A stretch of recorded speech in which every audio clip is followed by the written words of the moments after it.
প্ৰথম কথাটো হ'ল দীৰ্ঘদিন সময় নামৰূপবাসীৰ এটা আশা আছিল নামৰূপ সাৰ কাৰখানাৰ নতুন গোট স্থাপন হওক, নামৰূপ ফ'ৰ্ট স্থাপন হওক। দীঘলীয়া সময় নামৰূপৰ দল সংগঠন, নামৰূপৰ ৰাইজে আন্দোলন কৰিছে আৰু নামৰূপত এটা বিশেষ এটা ৰাজনৈতিক পৰিৱেশ চলি আছিল আৰু আমি দেখিব পালোঁ এই দীঘলীয়া সময়ত নামৰূপবাসীৰ আশা ভাগিবলৈ আৰম্ভ কৰিছিল আৰু তেনে সময়তে অসমৰ মুখ্যমন্ত্ৰীগৰাকীৰ নেতৃত্বত থকা অসম কেবিনেটে সিদ্ধান্ত গ্ৰহণ কৰিছে যে নামৰূপ সাৰ কাৰখানাৰ চতুৰ্থ গোট স্থাপনৰ কাৰণে তেওঁলোকে 40% বিনিয়োগ কৰিব। আমি নামৰূপবাসী আনন্দিত হৈছোঁ, কাৰণ আজিৰ তাৰিখলৈকে কাগজ কলমৰ কাম যি কথা আমি কৈ আছিলোঁ যে কাগজ কলমৰ কাম হ'ব লাগে, কাগজ কলমে কৰি দেখাব লাগে, কেৱল ঘোষণাত ৰাখিব নালাগে। সেই তাৰ পৰিৱৰ্তে কাগজ কলমৰ কাম হৈছে, কাগজ কলমেৰে কৈছে যে কেবিনেটে 40% ল'ব আৰু আমি জানিব পৰা মতে কেন্দ্ৰীয় চৰকাৰে 60% বিনিয়োগ কৰাৰ পাছত 40% কোনে বিনিয়োগ কৰিব সেই বিষয়টোক লৈ এটা টনা আজোৰা চলি আছিল। তাৰ বাবে এই বিষয়টো ইমান দিন গেথেলা মাৰি আছিল আৰু সেই সমস্যাটো সমাধান কৰিবলৈ আমি শেহতীয়াভাৱে দেখিছিলোঁ অসমৰ মুখ্যমন্ত্ৰীগৰাকীয়ে কেন্দ্ৰীয় মন্ত্ৰীসকলৰ দুৱাৰে দুৱাৰে গৈছিল। তেওঁ মাননীয় মুখ্যমন্ত্ৰী হিমন্ত বিশ্ব শৰ্মা ডাঙৰীয়াই কেন্দ্ৰীয় সাৰ মন্ত্ৰী তথা ভাৰতীয় জনতা পাৰ্টীৰ ৰাষ্ট্ৰীয় সভাপতি জে পি নাড্ডা ডাঙৰীয়াক সাক্ষাৎ কৰিছিল। তাৰ উপৰিও তেওঁ বিত্তমন্ত্ৰী ডাঙৰীয়ানীকো তেওঁ সাক্ষাৎ কৰিছিল আৰু তাৰ পাছত তেওঁ এটা সিদ্ধান্তলৈ আহিছিল যে যি 40% বিনিয়োগ কৰিবলৈ মানুহ নাছিল, সেই 40% বিনিয়োগ অসম চৰকাৰে কৰা সিদ্ধান্ত, অসম চৰকাৰে বিনিয়োগ কৰাৰ সিদ্ধান্ত ল'লে আৰু তাৰ বাবে বিষয়টো আগবাঢ়িব বুলি আমি আশাবাদী। আৰু গতিকে ইয়াতে ক'ব লাগিব যে যোৱা বিধানসভা ইলেকশ্যনৰ সময়ত মাননীয় মুখ্যমন্ত্ৰীগৰাকীয়ে নামৰূপলৈ আহি কথা দিছিল যে নামৰূপ সাৰ কাৰখানাক চতুৰ্থ গোট স্থাপন কৰিবলৈ তেওঁ কাম কৰিব।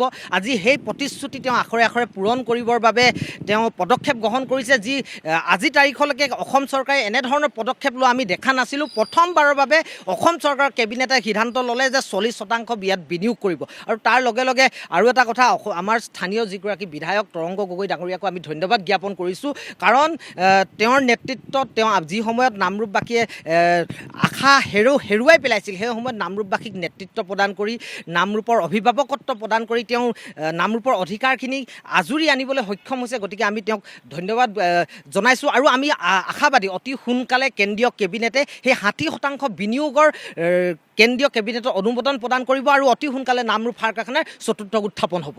হয়, এইটো আমি প্ৰথমতে আমাৰ মাননীয় মুখ্যমন্ত্ৰী ডক্টৰ হিমন্ত বিশ্ব শৰ্মাৰ নেতৃত্বাধীন চৰকাৰখনক আমি ধন্যবাদ জ্ঞাপন কৰিব লাগিব, যিহেতু আপুনি কোৱাৰ দৰে এটা গেথেলা মাৰি থকা এটা সমস্যা তেওঁলোকৰ তৎপৰত আজি আমি নামৰূপবাসীয়ে এটা ভাল খবৰ পাবলৈ সক্ষম হৈছোঁ আৰু আমি সকলোৱে আশাবাদী তেখেতে যিধৰণে এইটো কেবিনেট সিদ্ধান্তত গ্ৰহণ কৰিলে আৰু অতি সোনকালে আমাৰ ইয়াৰ কাম কাজখিনি অতি সোনকালে আৰম্ভ হ'ব। আৰু ইয়াৰ লগতে আমি স্থানীয় বিধায়ক শ্ৰীযুত তৰংগ গগৈ ডাঙৰীয়াকো আমি ধন্যবাদ জ্ঞাপন কৰিব লাগিব। তেখেতৰ নিজৰ উদ্যোগত ইমান কষ্ট কৰি তেখেতে এই আমাৰ নামৰূপৰ হৈ তেখেতে যিখিনি বাৰ্তা ওপৰলৈ লৈ গৈ আজি অতদিনে কষ্ট কৰি আজি আমাক ভাল ৰিজাল্ট এটা দেখুৱালে। তো তেখেতকো আমি আমাৰ নামৰূপবাসী হিচাপে আমি তাক ধন্যবাদ জ্ঞাপন কৰিছোঁ।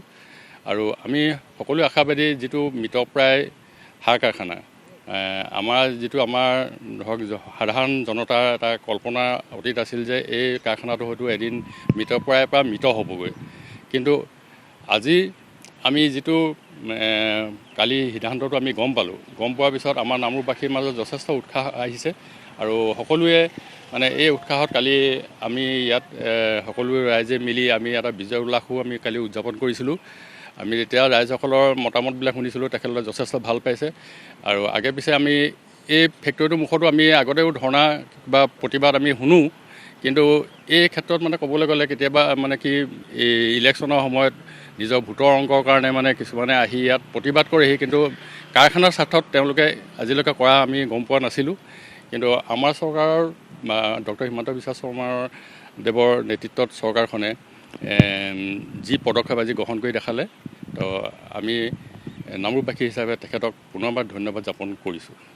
যিকোনো খবৰৰ বাবে যোগাযোগ কৰক 7099017330 লগতে 7099017110 নম্বৰত।